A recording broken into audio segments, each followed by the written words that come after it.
Hi friends, welcome to TechTouch channel. Today I am going to show you in this video how to insert or tap X icon and check icon using keyboard shortcut key in MS Word. So before we start the video, please subscribe my channel for more latest video. Guys, first of all open your MS Word. I will show you on screen keyboard. For X or into mark 2612, then type Alt X. You can see here X or into icon with box. If you want check icon, then press on 2611, then Alt X. You can see here check icon with box.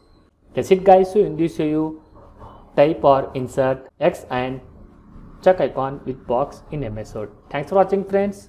Hope like this video. If you like this video, please like, share and don't forget to subscribe my channel.